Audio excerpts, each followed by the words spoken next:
El plan de Dios completo incluía que los que se convertían fuesen edificados, acompañados a un crecimiento.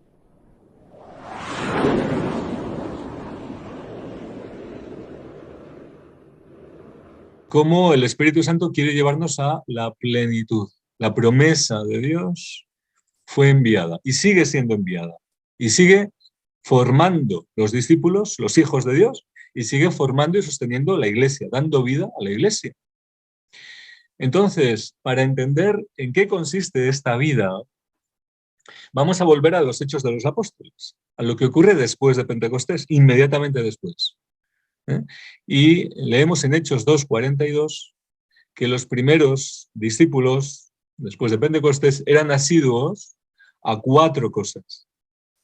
Luego, esto quiere decir que no era algo que hacían alguna vez, otra vez no, sino que no fallaban, perseveraban en esto.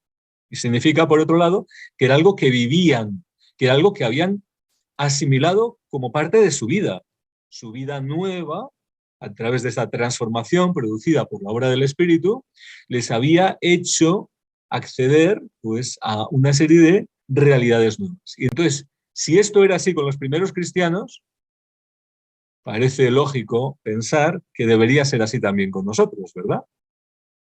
Si es que queremos ser movidos por el Espíritu, si es que queremos estar en esa dinámica con la cual el Espíritu Santo comenzó la Iglesia. No podemos abdicar de estas 4 realidades. ¿Y cuáles son? ¿Cuáles son? Pues bien, dice ahí Hechos 2:42 que los primeros cristianos eran asiduos a la enseñanza de los apóstoles, la comunión, la fracción del pan y las oraciones. Pero hoy vamos a centrarnos en la primera, porque lo que está en primer lugar también tiene un sentido, ¿verdad? Por algo está en primer lugar. Y en primer lugar coloca la enseñanza de los apóstoles. ¿Por qué los primeros cristianos eran asiduos a la enseñanza de los apóstoles? ¿Qué valor tiene esto? ¿Qué importancia tiene esto? ¿Por qué esa enseñanza de los apóstoles? Pues tenemos que entender que el Señor los envió para anunciar la salvación, la buena noticia del reino y de la reconciliación de los hombres con Dios por el perdón de los pecados. Por tanto, los envió a evangelizar a todas las naciones, pero no solo a eso. También, además de evangelizar y bautizar, el envío del Señor tiene que ver con otra realidad. También les dijo, id y haced discípulos. Haced discípulos, es decir, lo que Cristo había hecho con ellos, ahora ellos también lo tenían que hacer.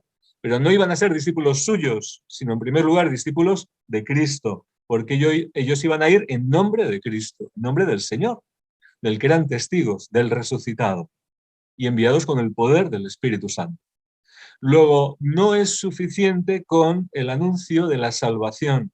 No es suficiente con que los hombres conozcan que Cristo es el Señor y el Salvador, lo cual ya es mucho, y en estos tiempos diríamos que muchísimo, porque cada vez parece que hay menos claridad en relación a que Jesucristo es el único Salvador y el único Señor, y que Él regresa, no solo murió y resucitó, sino que Él vuelve y va a instaurar su reino, y que su reino no pasará, y que ahora se nos da la oportunidad de ser reconciliados con Dios, de estar en paz con Dios, de ser transformados, hombres nuevos, y poder entrar en la paz de su reino, poder vivir en su señorío, poder ser ahora hombres nuevos, hijos de Dios.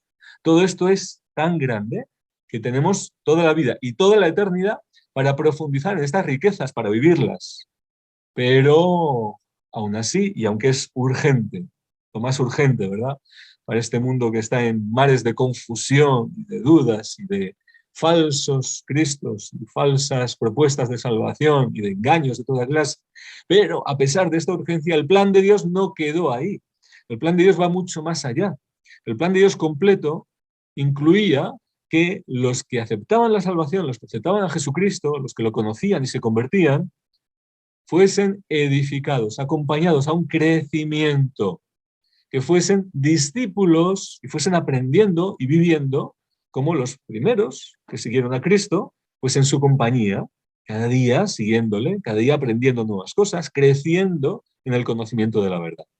El Señor y el Espíritu Santo, Jesucristo y el Espíritu Santo fueron enviados, ¿sí? Con esa misión, ¿sí? Y están con nosotros, sí. Pero Dios quiere hacer sus obras también usando instrumentos, mediaciones humanas. Y ahí lo que interesa no es el instrumento, sino quien usa el instrumento. Es decir, que el instrumento se deje usar, que sea genuino instrumento del Señor y del Espíritu Santo, ¿verdad?